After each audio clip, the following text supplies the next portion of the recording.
Lukas 6 ayat 45, orang yang baik mengeluarkan barang yang baik dari perbendaharanya yang baik.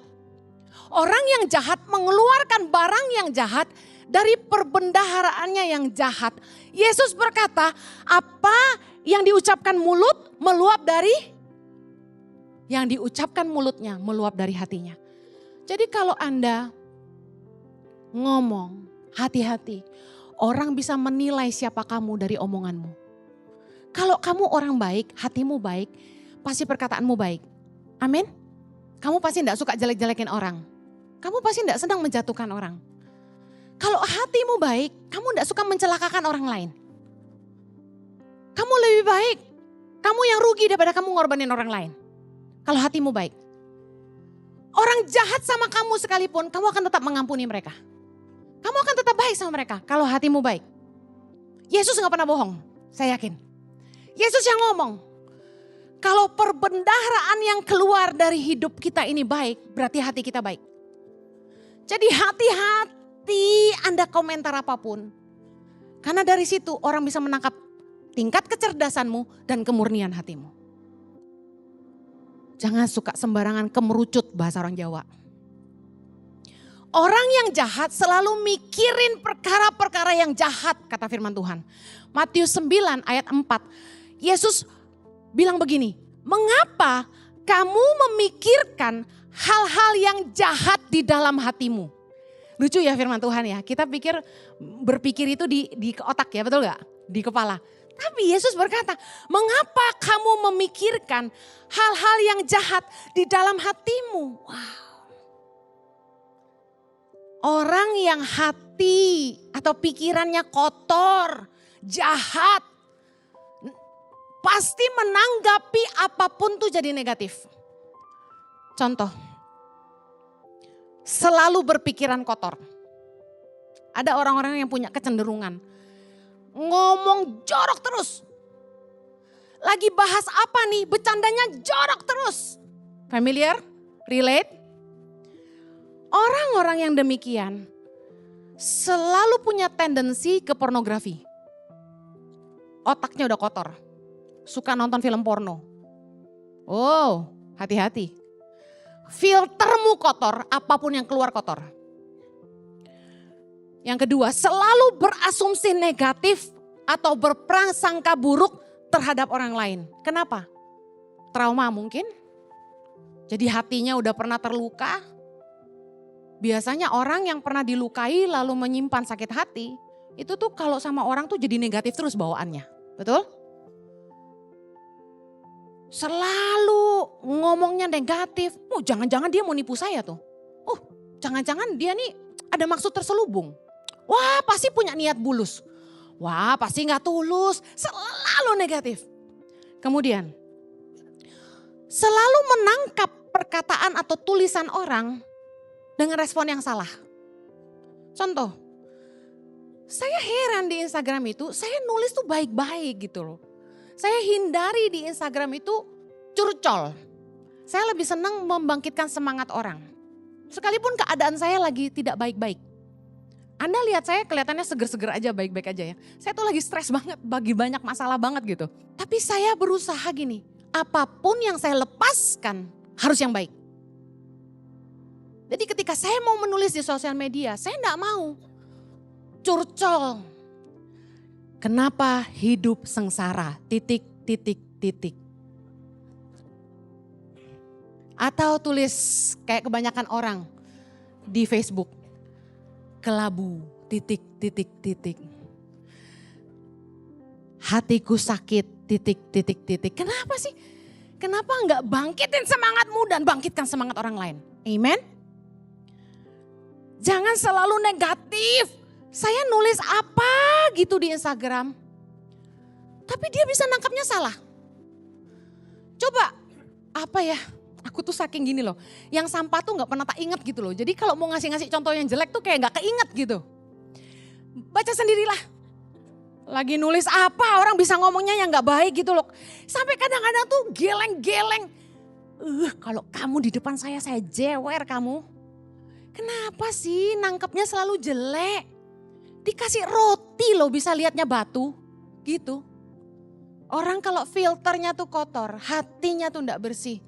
Apapun yang ditangkap jadi kotor. Coba Anda punya saringan yang kotor. Anda mau nyaring air, kayak kotor semua lah.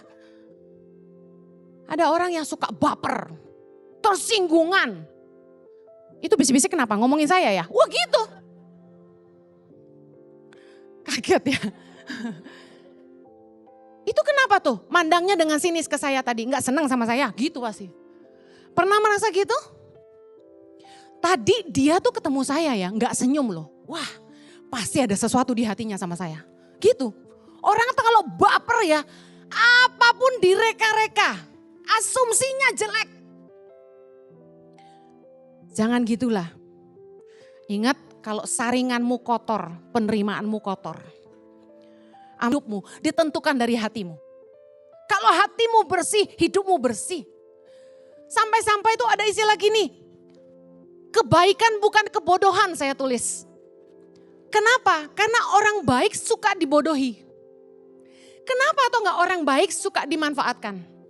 Karena saking kita tuh tulus, kita tuh enggak mikir apa-apa, lalu kita dimanfaatkan orang. Kadang-kadang saya nih merasa saya bodoh. Tahu kenapa? Kalau udah kasihan aja, udah deh tolong. Cepet bener gitu nolong orang. Kadang-kadang sampai rugi pun udah gak mikir gitu. Saya tahu nih, saya tuh kan punya kayak guts tuh apa bahasa Indonesianya. Feeling instinct. Saya bisa tahu kayaknya orang ini cuma manfaatin saya. Tapi karena kalau udah lihat anak-anak, saya udah kasihan gitu. Kalau udah lihat wah anak-anak gak mampu, wah saya harus tolong mereka. Udah merem lah, oke kerjasama. Tapi ujung-ujungnya saya tahu saya cuma dimanfaatkan. Anak-anak yang saya bantu diproyekin sama orang itu. Kadang-kadang orang Kristen juga gak tulus gitu, ngeselin. Gak semua. Gak semua orang Kristen. Orang kalau hatinya tidak benar suka salah radar.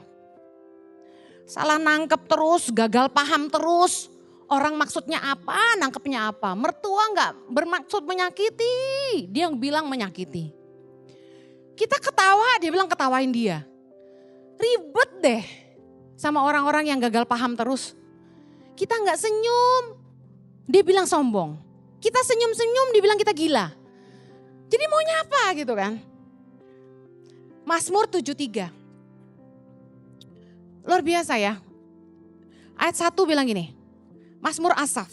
Sesungguhnya Allah itu baik bagi mereka yang tulus hatinya. Katakan amin. Bagi mereka yang bersih hatinya. Lompat dari ayat kedua sampai ke-7 itu tentang orang-orang yang gak baik. Ayat 7 dibilang gini. Karena kegemukan, kesalahan mereka menyolok. Hati mereka meluap-luap dengan sangkaan. Tuh asumsi. Mereka menyindir dan mengata-ngatai dengan jahatnya. Hal pemerasan dibicarakan mereka dengan tinggi hati. Mereka membuka mulut melawan langit dan lidah mereka membual di bumi. Orang kalau hatinya udah gak baik. Hatinya penuh asumsi. Suka ngatain orang, suka nyindir, ngata-ngatain orang dengan jahatnya. Ngelawan Tuhan, mulutnya gak rasa bersalah. Tadi pagi waktu itu saya bangun tidur. Saya lagi doa gitu, tiba-tiba saya kayak dapat penglihatan. Keagungan Tuhan, kemuliaan Tuhan. Saya langsung timbul rasa ngeri. Dan saya mulai memuji Tuhan. Saya bilang Tuhan Engkau besar, Engkau agung. Ada rasa penghormatan yang kusyuk gitu di hati saya. Tiba-tiba tuh saya diingatkan. Seringkali manusia tuh kalau ngomong gak ada takutnya sama Tuhan. Di hidup kita ini kita penting punya rasa hormat sama Tuhan. Jangan suka hidup sembarangan, jangan suka ngomong sembarangan. Tuhan memang Bapa yang baik, Bapa yang pemurah, penuh kasih karunia. Tapi Dia Raja segala raja, pencipta alam semesta. Bapa yang mulia, yang agung, yang patut dipuji, patut menerima dan layak menerima segala penghormatan kita. Jangan sampai kita kurang ajar. Orang Kristen saking tahu bahwa Tuhan adalah Tuhan hubungan. Yesus saja turun ke dunia untuk menjadi sama seperti kita. suka take it for granted.